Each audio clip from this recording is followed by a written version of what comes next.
Bonjour tout le monde. Hi everybody. Ça me fait plaisir de vous voir.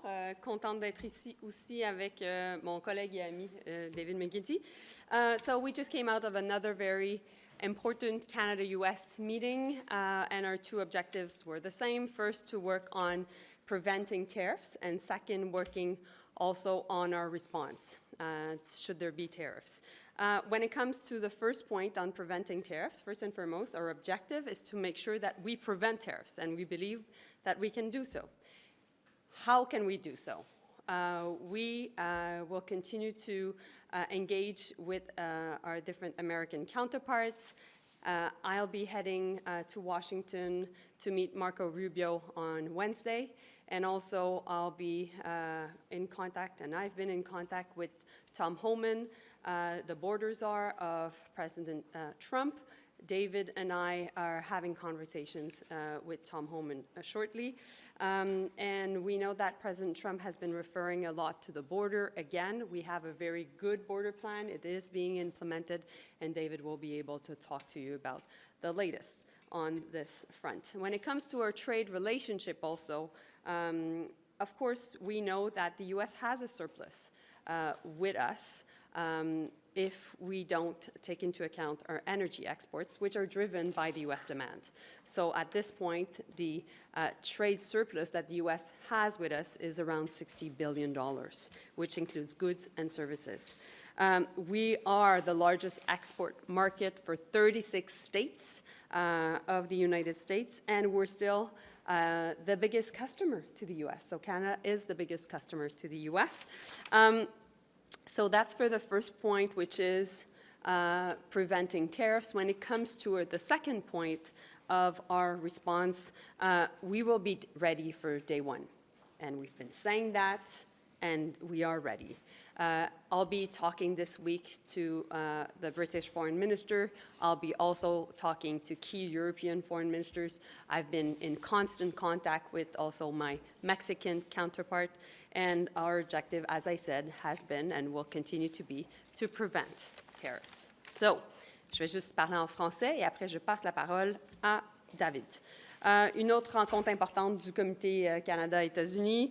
On travaille sur deux aspects. Premièrement, le fait de prévenir des tarifs. Deuxièmement, sur notre réponse si jamais il y avait des tarifs. Donc, concernant le fait de prévenir les tarifs, premier point, je m'en vais à Washington et j'aurai l'occasion de rencontrer mon homologue, le secrétaire d'État américain Marco Rubio, mercredi. Et David et moi sommes en contact avec la personne en charge des frontières pour le président Trump. Son nom, c'est Tom Homan, et nous aurons des conversations avec lui également. Le président Trump a continué de référer à la sécurité à la frontière canado-américaine. Nous avons un bon plan. Il est présentement en train d'être mis en œuvre et David va pouvoir vous en parler dans quelques secondes. Si on regarde aussi la relation commerciale avec les États-Unis, si on ne tient pas compte des exportations d'énergie du Canada vers les États-Unis qui sont essentiellement liées à la demande des Américains, on a en effet en fait, les Américains ont un surplus commercial avec nous d'environ 60 milliards de dollars. Nous sommes le marché d'exportation le plus important pour 36 États américains et également, nous sommes le plus grand acheteur de produits et services américains. Si on regarde aussi le deuxième point, qui est notre réponse, bien, en fait, on va être prêt dès le jour 1. Je l'ai déjà mentionné, le premier ministre l'a mentionné, le ministre des Finances également. Et cette semaine, je vais avoir l'occasion de parler à mon homologue britannique et également à des ministres des Affaires étrangères de la France et quelques différents pays européens. Et je suis en contact constant avec le ministre des Affaires étrangères mexicain également. Donc, notre objectif est encore et toujours de pouvoir prévenir les tarifs et nous y travaillons tous les jours. David, après toi. Merci beaucoup. Good morning, everyone. So our objective, as the minister has just said, is to prevent any kind of tariffs forthcoming from the United States administration. And so we're working very hard, of course, in my case, on the question of the border. It's important for Canadians to understand a few things about the border we have with the United States. The first thing to keep in mind is it's a very strong border. It's one that's evolved over 150 years of relationship. It remains the longest undefended border in the world, and we intend to try to keep it that way. I think our American colleagues share the same view. The plan that we are implementing is multifaceted. It involves political outreach, official outreach, and operational outreach. So clearly, I'll be meeting with, eventually, for example, the new Department of Homeland Security Secretary, Ms. Nome. We'll be talking to Tom Homan, we expect this week. At the same time, we have officials who are in and out of Washington, D.C., working with our American counterparts. And operationally, the CBSA and the RCMP are in constant touch with their counterpart organizations in the United States.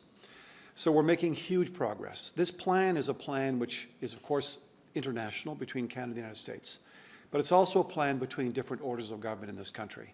We've reached out to and engaged every single province in the country. They are engaged in the case of Alberta, Ontario, Saskatchewan, and Quebec. They're making, for example, some of their police authorities available. Police of local jurisdiction are helping us on the border. This is a very, very good thing, and they should be commended for doing so, because it really is a Team Canada response. We're working, for example, on the question of fentanyl. It's important for Canadians to remember, less than 1% of all fentanyl entering the United States is coming from Canada.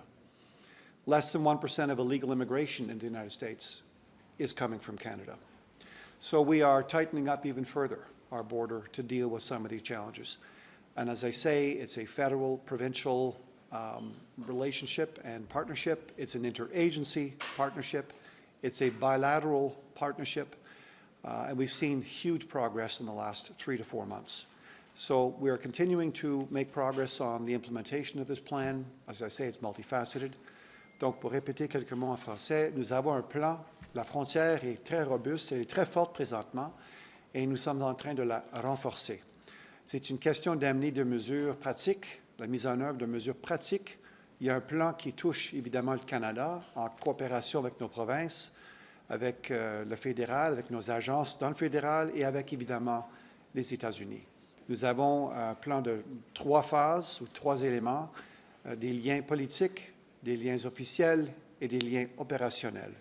Donc, nous sommes en train de poursuivre cette mise en œuvre. Nous voyons déjà des bons résultats, mais il y a encore du travail à faire parce que, comme le ministre a bien annoncé et a répété, l'intention, c'est d'empêcher les tarifs provenant des États-Unis pour que le Canada puisse continuer.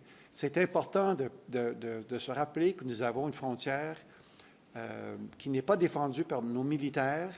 C'est quelque chose qu'on a depuis 150 ans dans ce pays avec les États-Unis et nous avons l'intention, et je pense aussi que les États-Unis ont l'intention de continuer avec cette même approche. Merci.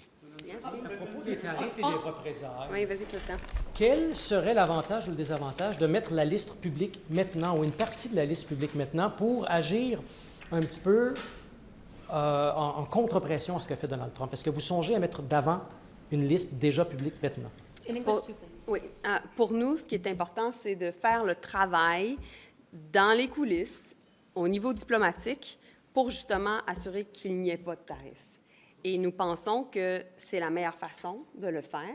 La diplomatie, des fois, a un plus grand impact lorsqu'elle est privée et discrète. Alors, on s'organise, on est bien en tant qu'équipe Canada, mais en même temps, notre objectif est de passer les messages sans nécessairement négocier sur la place publique. Est-ce que ça marche même avec Donald Trump? I'll just answer in French. When it comes to preventing tariffs, this is our #1 priority, and we're working at it every day. Now, we believe that diplomacy can work, and that's why we're having private conversations, and we won't negotiate in front of the public. We believe that our arguments are strong. I think that I've had numerous conversations where the reaction was actually very positive, but meanwhile, there's still a lot of work. This administration in the U.S. is very unpredictable, so we have to be ready and working on both fronts. Like I was saying, preventing tariffs and at the same time working on our results. On the question of CUSMA, is your government open to renegotiating CUSMA to address some of the trade concerns President Trump has raised? So the executive order that President Trump signed was clear, which was referring to the date of the renegotiation of CUSMA based on what's written actually in the treaty. And so, in that context, we're doing 2 things. We're working on the executive order, which was signed, which was a study to make sure that the federal agencies in the U.S. would study the trade relationship between Canada and the U.S., and that study would be until April 1st. That was the first thing that was mentioned in the executive order. My department, Mary Ng's department, the Department of Finance are all working on that, and we're working with the ambassador to the U.S., Kirsten Hillman. The other thing that is also written in the executive order is referring to the renegotiation of NAFTA, which is in 2026. And we are also putting our teams at work to make sure that we're ready for that too. Yes, Minister David? McGuinty? Minister McGuinty, could I just ask you about Chandra Arya, just your colleague? Are you surprised, given what you know as the former NSICOP chair, that Mr. Arya's candidacy did not survive review by the I don't know the Liberal Party details surrounding this. That question's better put to the Liberal Party of Canada, its executive and its executive director. I saw the announcement, and I really have no other insight or comment. Moi, j'ai un point de vue sur ce que M. Chandra avait dit au niveau du bilinguisme, et moi, je tiens à vous dire que pour moi, c'est fondamental que le prochain chef du Parti libéral puisse parler en français et en anglais. En tant que francophone, pour moi, je pense que je représente la voix des francophones au pays, et nos attentes étaient extrêmement élevées, et ces commentaires étaient complètement inacceptables. Oui. Vous allez rencontrer des dirigeants, vous avez dit, européens, mexicains.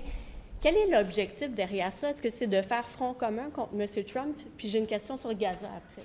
OK. Donc, c'est clair qu'au cœur de mes conversations avec mon collègue britannique et mes collègues aussi européens va être la question de la réponse aux tarifs.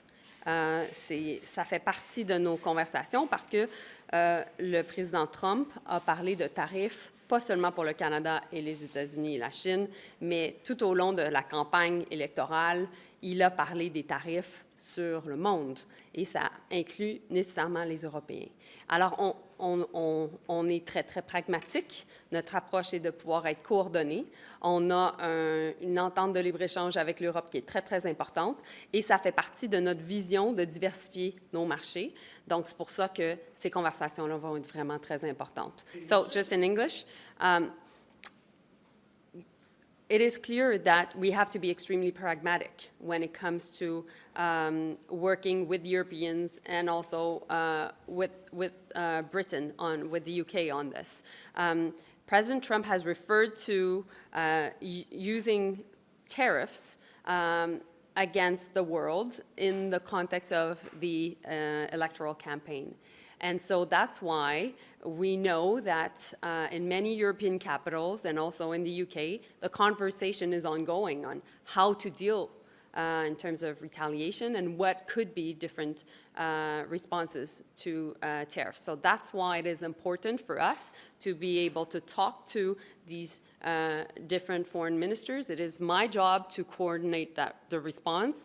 And not only that, we have a very important free trade agreement with Europe, and we want to continue to make sure that Canadians and Canadian businesses can benefit from it. On what you just saw happen with Colombia and President Trump, where he threatened tariffs, seems to have negotiated some kind of deal, and then he promised tariffs, and then that tariff threat came off. Did you learn anything, or did the cabinet learn anything about how Trump is wielding this tariff threat right now? For us, we're looking at what is our approach, which is basically preventing tariffs and also making sure that we're ready. And we know that President Trump is using tariffs as a way to put pressure on countries. That's what he's doing, and that will continue. Meanwhile, we have leverage. We have also different levers. We are the biggest customer to the U.S. We are the biggest customer in 36 countries, 36 states within the U.S. So there are lots of allies in the U.S. and also in Washington, and that's why we're doing the work, to make sure that ultimately we're able to get to a win-win situation. That's why we're addressing the concerns regarding the border, which is really important, and that we should never forget that this is a priority. It is a priority for us because we believe that we have to stop any form of illegal guns coming from the U.S. and also any form of irregular migration coming from the U.S. And meanwhile, we'll continue to do the work on making sure that ultimately facts prevail, particularly when it comes to the fact that the U.S. has a trade surplus with Canada when we exclude energy exports from Canada. So Canada is willing to begin early renegotiation of CUSMA? Canada is willing to begin early renegotiation of CUSMA?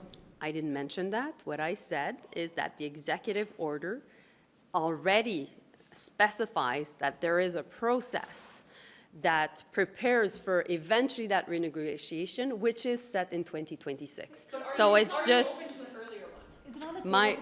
my job, meanwhile, is to make sure that we have a good trade relationship, and we will be ready because at the end of the day, facts prevail, may be on the question of the overall trade relationship, which is through the free trade agreement, but also on preventing tariffs. Just to clarify, are you open to reviewing this or in renegotiating it earlier, in 2025 instead of 2026? Are you open? What is the Government of Canada's position on that question? What we learned about the CUSMA negotiation at the time was it is important to have process in place.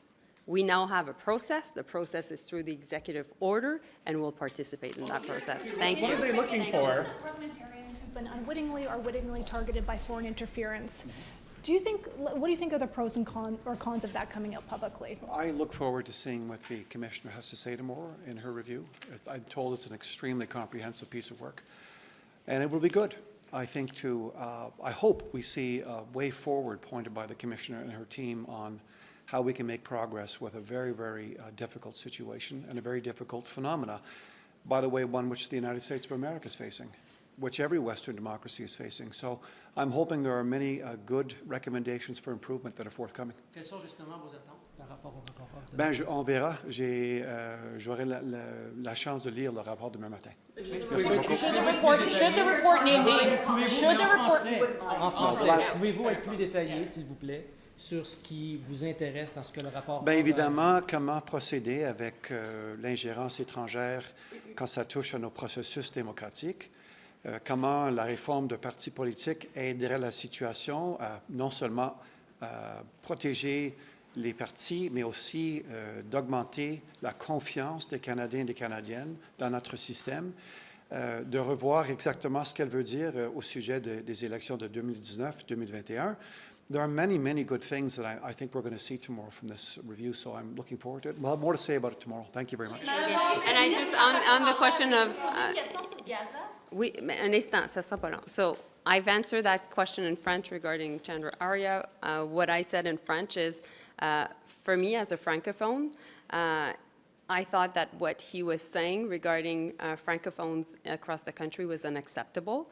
And I expect the leader of the Liberal Party of Canada to be fully bilingual, because we are in a bilingual country. We are the party of official bilingualism, and it is at the core of our DNA. Thank you. If he's not fit to sit as a leader, should